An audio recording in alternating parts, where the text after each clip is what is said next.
सोनार गांव की घटना। एक सोनार नाम का गांव है, वहां का एक बालक भाद्रपद की पूर्णमासी के लिए अपनी मां के साथ में आया और बालक मात्र 4 साल का। 4 साल का बालक अपनी मां के साथ में पूर्णिमा मेला के लिए अंबाजी आया, यहीं गुजरात के जहां बैठी। चला, सोनार गांव से रेल की यात्रा शुरू थी। मां के साथ में टिकट ली माताजी ने, उस बालक को अपनी गोद में बैठाया। भीड़ भयंकर थी, बहुत से लाखों लोग आते थे।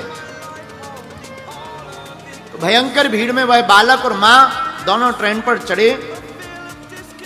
सब जयकारे लगा रहे, कोई बोल माई अंबे जय जय अंबे, बोल माई अंबे जय जय अंबे, सब जयकारे लगा रहे। कोई कीर्तन कर रहा, कोई गीत गा रहा, कोई सो रहा है, कोई यात्रा की मस्ती में मस्त है।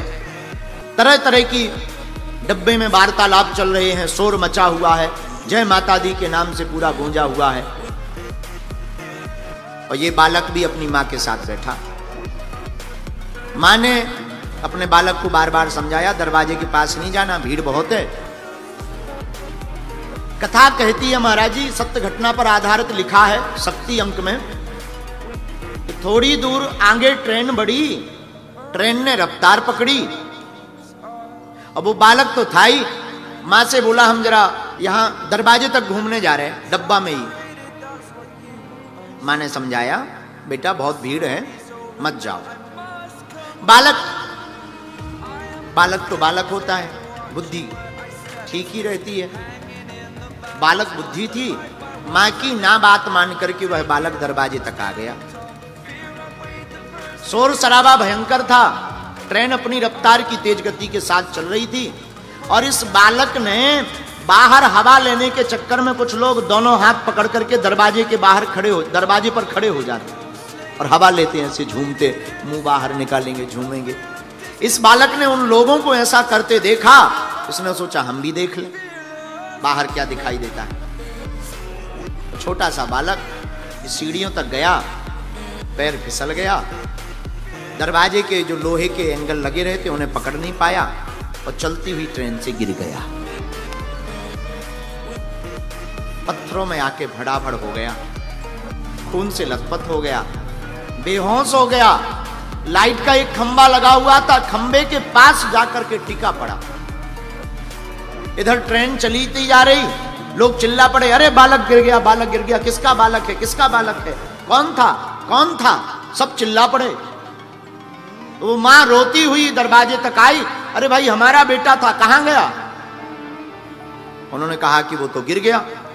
लोग भागते भागते गए, तुरंत चैन खींची, ट्रेन बहुत दूर तक निकल आई थी।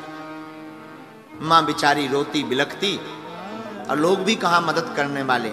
मां नीचे उतरी और पटरी पटरी दौड़ती गई और मन ही मन कहती गई, हे मां अम्बा, अगर तुम साक्षात हो, सच की हो, तो आज हमारे बालक का बाल बांका न होने पावे, वरना हमारा सदा सदा के लिए तुम्हारे ऊपर से भरोसा उठ जाएगा।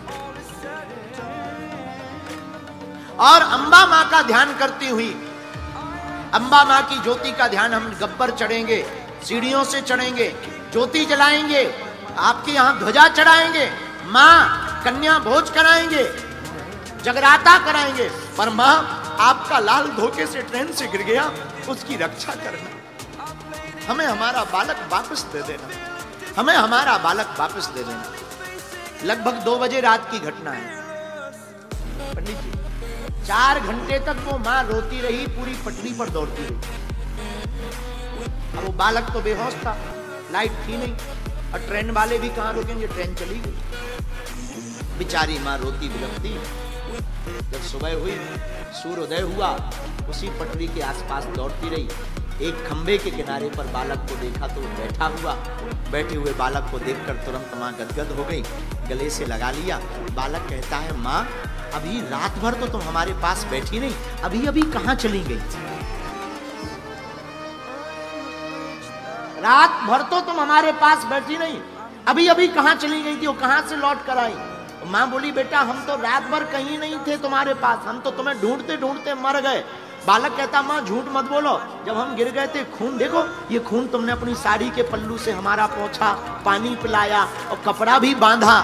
माँ बोली बेटा हमने तो कोई कपड़ा नहीं बांधा। माँ ये देखो तुम्हारी साड़ी का पल्लू। हाथ की चोट में जब साड़ी का पल्लू बताया तब माँ की आंखों से आंसू आ गए और अम्बा मैया की जय जयकार करके बोली ये कोई और नहीं, ये गुजरात की माँ अम्बा का ही चमत्कार है।